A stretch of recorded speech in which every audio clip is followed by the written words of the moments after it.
Okay, ready? I'm ready.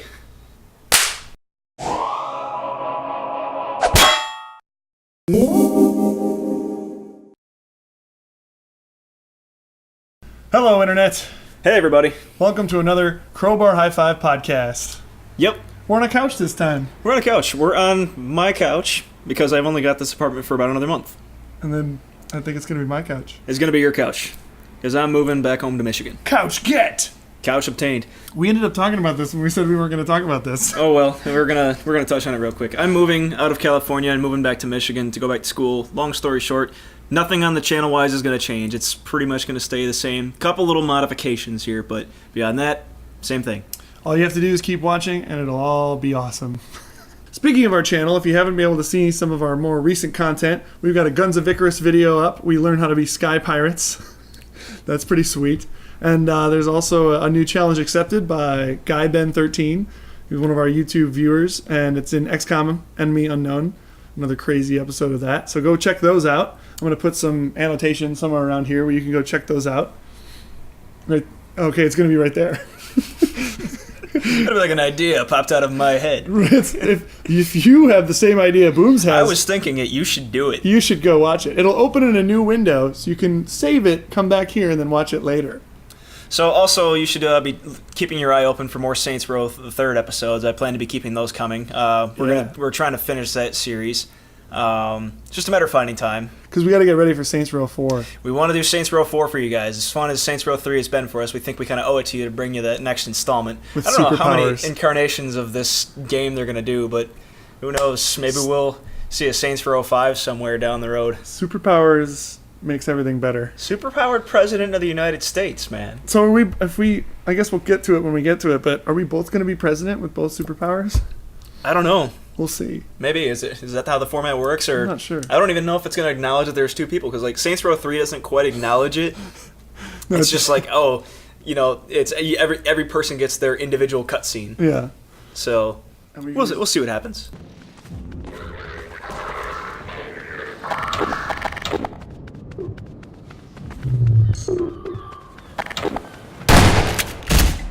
So what have you been up to, man? I know we haven't done a podcast in a while. No, lately I just quit my job, so I've got a ton of free time. But before that, I didn't have much free time to do anything. Nice. But I remember last time we were talking about the whole road to BioShock Infinite kind of thing. Haven't made much progress on those games, but I have had a chance to play a little bit of Vice City. But it's mostly like I keep getting distracted and going off and like beating up cops and stealing cars and doing all kinds of shit, jumping off ramps, trying to get those sweet stunt jumps. So it holds up, is what you're saying. Yeah, it definitely holds up. It's Nice. still a fun GTA game. The main character he's a cool dude. It's old school. It's old school. It's definitely like, you can tell it would be like PlayStation 2 style graphics. But it's cool. It's like we've been saying, it holds up pretty well. Yeah. Been playing that, trying to progress through the story, finish that off, and then I've been playing a ton of Cube World. Yeah, man, I haven't got enough time to do Cube World yet, but go back to it, but yeah. Yeah, it's really fun, and I wish there was more to do in the game except run around, kill mobs, level up, and like try to get cool items.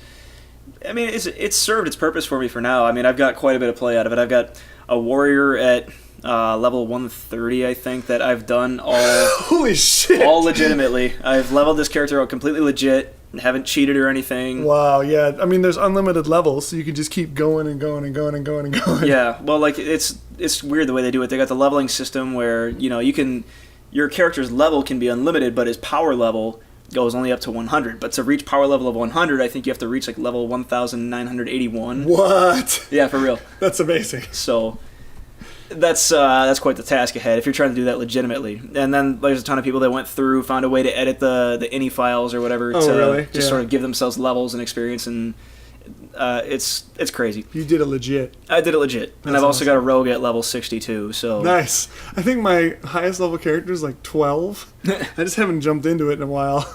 I mean, it gets repetitive after a while. Yeah. And I'm just looking forward to when the next update comes up or whenever the next big content patch comes in, because Yeah. it needs it. But there's a lot of people going crazy for it. Maybe I'll wait. Whenever it happens, it happens. Yeah. I've got access to the game now since it's already we bought into the alpha, so we can access it whenever we want. You think we'll do a couple more videos on that one? I know in the first video we were talking about, oh yeah, we're going to do one about the town, we're going to do one about this, At the same time, it wasn't that successful. I mean, do we really need to go back into it? It's already been covered, beyond covered, by all the other people out there on YouTube and everything. It's like, let's, if something comes up and we want to do it, we can do it. I'd say for now, let's just stay the course and we'll leave it as it is. Maybe we'll do something for you guys if you want to see, like, Booms' high-level character, maybe? Because I'm interested to see, like, how you whoop some ass. Yeah, I could do. I mean, I've actually made a little fun video of me just messing around in the woods. I went to a spot that was highlighted as a mission. You could actually, we'll link the video over there. It's not my idea, but you want to see the video, though. Oh, I do. That's right. So maybe it is my idea. So we'll actually link the video over there, and you can come check it out. It's pretty much me just running around in the woods, killing groups of mobs with my high-level character. I think it was before I reached that level 100. I'm not sure anymore what level I was when I did it, but It's just me going around in the woods, area killing mobs. Nice. It's fun. That's sweet.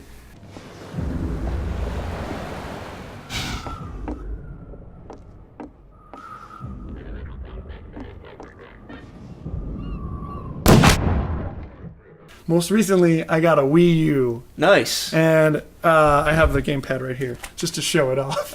Awesome. I wanted this thing back. Actually, we shot a podcast, a second episode, where I talked mostly about how I wanted a new Wii, because my Wii broke. And that was back, I think, in June or May or something like that. But we ended up not using it. It just wasn't worth it. It was just more me just pining over wanting one of these Wii U's. And I saved up money. I had like a hashtag Wii U fund on my Twitter account. And I was like updating whoever gave a shit on how much money I've raised for the Wii U. But I finally got it after my birthday. Got a little extra birthday money from my gran. Thanks, gran. Anyway, this thing is like really underrated. Like, really? I know, like, me personally, I haven't really heard anything about it. Like, not a lot of people are like kind of raving about it, and I really didn't look for reviews or anything. But this is like, it's sweet. There's some serious, and a lot of it comes from this gamepad. Because most of the Wii U games, you can switch the main screen to display only on this gamepad, and you can play it wherever you're at in your house. Nice. Like, because it's like, it has a really sweet range. So I was just like sitting in my bed playing it, like while it's running on your television out in the living room. It's running, from the Wii U that's in the other room, but you can put the display here. So like my girlfriend was watching TV, and like so she could watch TV and I could play the Wii U, and we were like sitting next to each other, and like totally hanging out, but totally doing two different things. It was really sweet. That's cool. So that's a selling point. And then I got Monster Hunter 3 Ultimate, which I played the first, well, not the first, but Monster Hunter Tri was the first Monster Hunter game I got into on the Wii. And that's the game that I played for 13 hours straight one day. Because I love that game.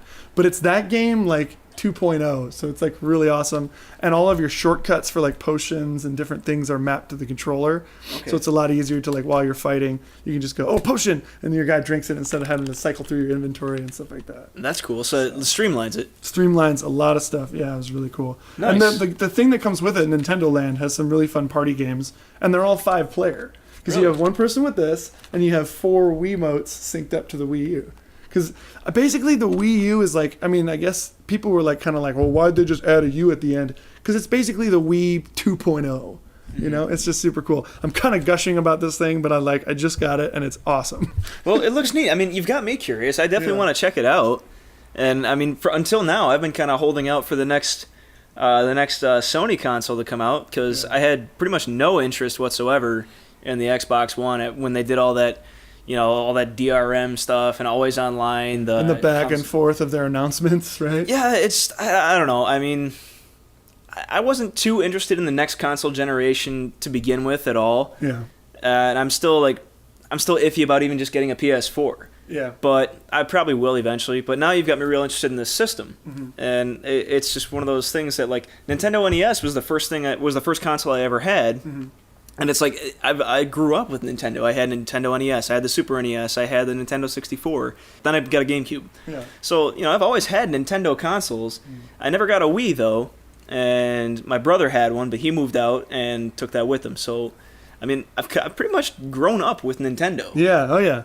Which is why, I mean, like, the Wii was sweet, but it's just, well, I mean, you do say, like, the next gen console, like, the PS4 and Xbox One have like significantly better hardware than the Wii U, so it's going to kind of graphically blow it out of the water again, unfortunately, as far as like when the Wii came out and the other systems and stuff. But as far as like just, I feel like Nintendo, like they have this like really awesome feeling about their products. Yeah. You know, like when you know, this E3 or whatever, when they first announced everything, it was kind of like a dick measuring contest. You know, like it was like Xbox One, look what we have. And then it was like PS2, we have a bigger one, and here's why we're better. But like I feel like Nintendo has taken a very, I guess it makes sense, but it's a very, I don't know, like, well, I'm going to say it anyway. It's a very Japanese approach, I feel. It's very like humble. They're not really like bragging too much about it. They're just being like, here it is, go get it, enjoy it, and we have some awesome like games coming out. It sounds like I'm like endorsed by Nintendo. I'm really not.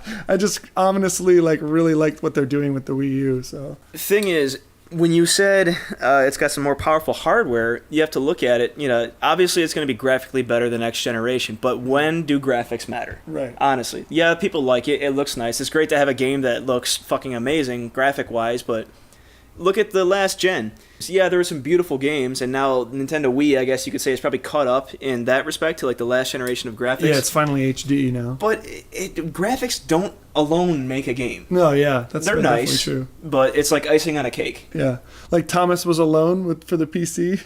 Yeah. It's like literally just blocks. And The it's most like, I haven't basic played it. concept, and Yeah. I've heard rave reviews That's of why how great a game yeah, it is. Totally. I'm like, oh, I kind of want to play that. So. I mean, if the game is good, I don't care what system it's for. I'll probably want to play it. Like, Yeah. I never had a PS3, but my brother got the Uncharted series, and we played through. Him and I played together. We played through Uncharted 2. Yeah. It was a great game. Looked beautiful. It was great story, good character development. Him and I had a good time playing it.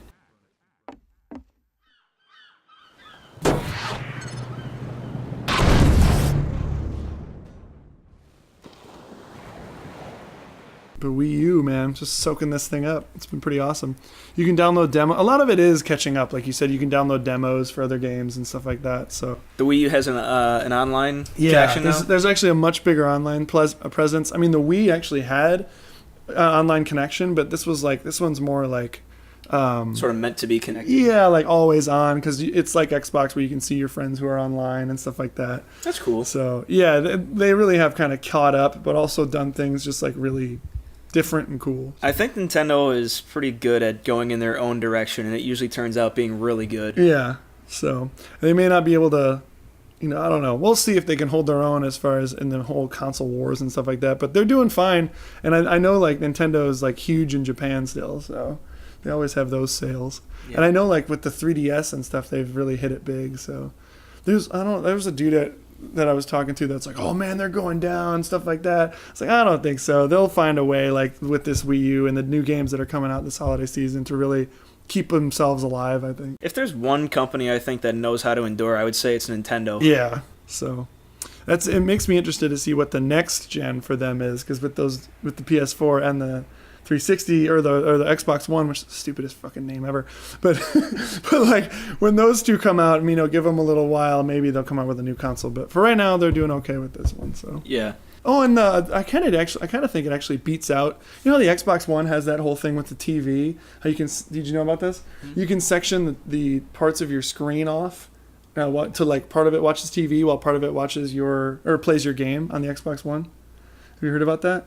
Yeah. I just now have, but I mean that kind of already beats that. Yeah, that's what I was just about to say. Is like they've kind of already done that, and it's better. Yeah. Because like nowadays I don't want to like separate my fucking TV. I want to use all however many inches of your screen, right? As much screen real estate as you're given. As possible, yeah. And then at the same time you can multitask, because people do that shit. Is you watch it and also play. So. That would be distracting. Like imagine looking at your TV. Where TV's over there, by the way. Yeah, well, it's over there. So imagine looking at your TV. There's a TV off this way. You've got this top little corner of the screen dedicated to doing your game, and then the other person's trying to watch TV. Well, That just seems distracting, because they're watching TV and there's this little thing up in the freaking corner That would just get annoying, I would think. So nowadays, or with this rather, I can play Monster Hunter, have a full screen of myself, and then you could be watching TV or playing Xbox or whatever. Yeah, whatever's on a different. I think that's great. And in a way, it's almost kind of like you've got your own little handheld console there too. Yeah, it's sweet. As long as you're within your own home, you can still connect to your console and stream and the video streaming is 1-to-1. Like there's no stutter.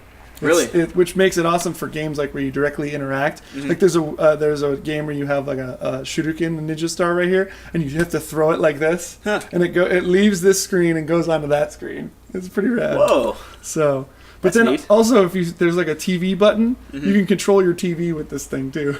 Wait, like an actual remote? Yeah, like so there's an IR thing like up here, and so you sit down, you pick up your thing, you hit powers the Wii on.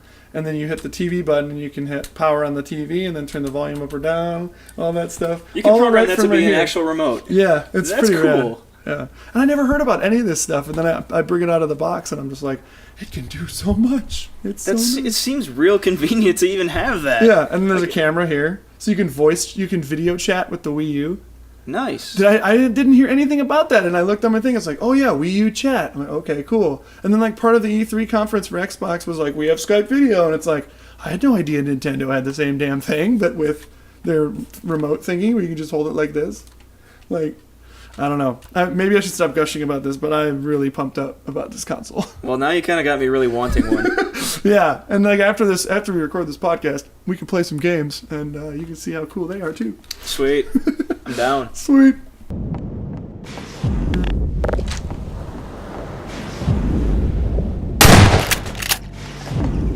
Keiji Inafune is making a more or less a spiritual successor to Mega Man games. I think it's like a whole new universe sort of thing, but he's doing a new game with his own company. And the concept art looks pretty cool. Concept art looks really cool. Looks very reminiscent of those old games, but the gameplay style is supposed to be very reminiscent of that. And I don't know. When I've read about it, the story kind of seems like the same. Really? Yeah. Well, it's like you're Mighty Number 9. Your character's name is Beck. He's the 9th in a line of robots, and he's the only one not infected by a virus that makes these robots go crazy and start attacking shit. That's the first very 8, similar. The first 8 are the ones you have to go and kill, but it's cool. It's like Ifune can do what Capcom can't. Well, they try to take Mega Man in so many different directions. And Legends and the Legends, like Legends 1, I never played. I saw it played though. They had some good mobile ones, right? Didn't they have like Mega Man Zero or something for? They had a Zero series based on the character Zero from the Mega Man X series. Oh, okay. But it was like a futuristic incarnation of Zero. Like the design of him was totally changed. And he didn't have an arm cannon anymore. He had like a handgun, and then he had his blade saber thing, his lightsaber. Yeah. Or whatever you want to call that thing. Phase Blade. Yeah. He's awesome in Marvel vs. Capcom. Yeah. I love playing as him. It's so cool. Mm-hmm. And old Dante. Because that's another thing Capcom kind of screwed up was they gave Dante to a Western developer. Yeah. We're huge fans of the Devil May Cry series. Huge. So we were kind of saddened by that. And, I really didn't want to see that get rebooted, but they did it anyways. Yeah.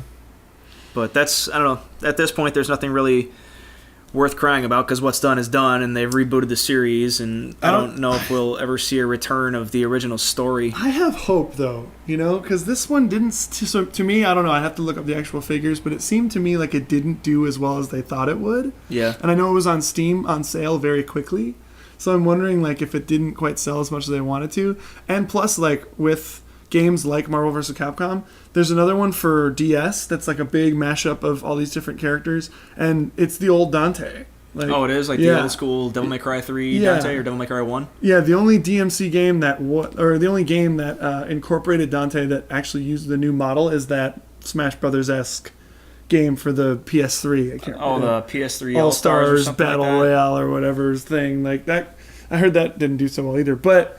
So yeah, I don't know. It seems like maybe because that's a newer game than all of those, and they use the same old white-haired Dante. Yeah. So I'm wondering, like, maybe there would certainly be hope. Yeah. But I don't know. Because there's still a story there. There is still a story. There's a very unfinished story. Like, what the hell happens with Nero's storyline? Yeah. And is Virgil inside him somehow? I would say he has to be. I mean, he utters lines that Virgil would use, and I think somehow it's got to tie in. Like, there's got to be some reminiscence of Virgil. Virgil can't just be 100% dead, gone, complete, goodbye. Yeah. Like, I refuse to accept that. He's too badass to go out. I refuse to accept that. Like, you kill him off in the first game, and then you get this history of how much of an awesome character Virgil is in the third installment, and then he's just gone completely. Yeah. Like, no, I can't have that. I can't live with this. That's my favorite character.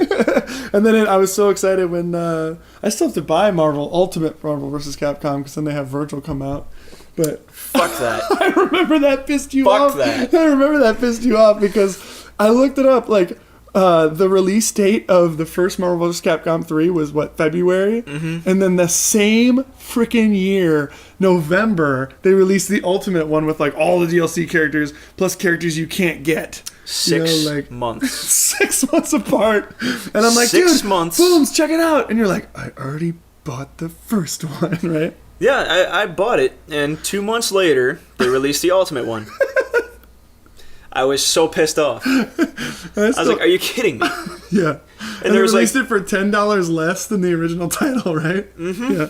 Yeah, I was a little bit pissed off. That was another... And there was no way to digitally upgrade, considering that what I paid was $10 more than what they released it for, because I paid the release price. Yeah. And then they released this other fucking version, and I couldn't just get my upgrade for free. I think that's bullshit. Yeah. That is absolute bullshit business right there. Also, the idea that they had DLC characters on the disc, like the data for the characters was on the disc already, mm-hmm. but they're charging you $5 to sort of unlock that data. That just seems shady. That's a little weird when you buy the disc and you have it physically in your hands and you're like, I should own every piece of this, right? And like, in my opinion, sell you like unlock codes for the parts of your disc, right? There's probably like a bunch of technical legal jargon they would try to tell you. It's like, oh, you didn't buy a game, you bought a license to a digital property or whatever. It's like, no, fuck you. Okay, I paid for this disc. What is on this disc should be mine. I shouldn't have to pay you more money to get this other little piece of the pie here. Just give me my fucking property. Which is interesting too, why they didn't go about, because I know with Street Fighter 4 they released it and then later they did like an adjustment for the arcade edition, and you could download the piece that like adjusts everybody, and you could still download the extra characters and stuff like that. And it didn't cost you any more money? The adjustment I don't think did, but you of course had to pay for more DLC characters. So I'm just thinking like it would be great if they would have just taken like a pack that you could download to get all the extra characters unlocked. You know, like if maybe for free, or just like when the new Ultimate came out, maybe like a $5 DLC download or something. Even if it was the case where like you could pay for this digital upgrade or whatever. Yeah, you'd do it, right? I would think about it. Yeah. I think I'd still be a little bit upset at what happened to me then. I think out of principle I wouldn't do it. You'd feel wounded by Capcom. I've felt wounded by Capcom enough lately. I think I'm a bit done with Capcom for a bit. They're just weird. And although Monster Hunter 3 Ultimate is by Capcom, and it's a freaking awesome game. But for the most part, they're making weird choices. Yeah, and I'd like to see them kind of like get a resurgence of like, here's all the things that you loved, but now they're new and amazing. You know? Where's our new Maximo, man? What's that? You never played Maximo on PS2? Do yourself a favor, get a copy of Maximo and play it. Yeah. Not gonna spoil anything. All right, that's it. And you too, go get it. More beer! So yeah, I think that's about it for this episode of the podcast, eh? Okay. That's fine with me. I mean, we're just, even though we have fresh beers, I don't know. That's never a problem. Yeah. So I don't know. Check us out on all social networks, Facebook, Twitter, Crowbar Highfive, on both of those. And we have a Twitch.tv. We have a Twitch channel. And I think I'm going to try to start streaming more stuff. I just got Scribblenauts Unlimited, and I think that'd be a lot of fun to get on there and kind of share that with the chat and get ideas from the chat. We can create some pretty chaotic and awesome things. That'd be fun. So, yeah. And we still have to do our Magica drinking game, the second half of that, and that'll be featured on the Twitch as well. So we need to get more Twitch followers so that when that thing happens, it's a real event that we can involve you guys in and stuff like that. I'm always trying to like figure out ways to get you guys involved. And one of those is Challenge Accepted, of course, where you can submit your challenge for us to do or against you, and you could be on the show and stuff like that. Or, that Twitch thing that I'm just talking about. So, yeah, streaming more would be fun, too. If you had a bigger following doing that. Yeah, that'd be a lot of fun. So, we're just doing this, and we'll just keep on going. So you keep on watching. You guys are awesome. Thank you so much. Stick with us. Thanks for being here. Yeah, and I guess we'll see you next time. Cheers. Cheers.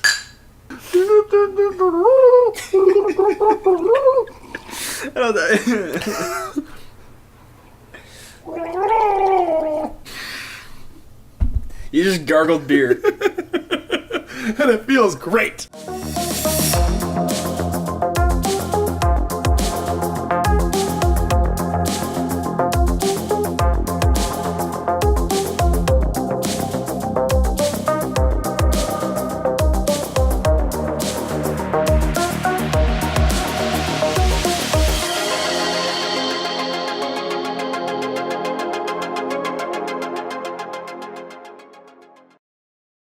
Hello, Internet. Hey, everybody. How's it going? Good.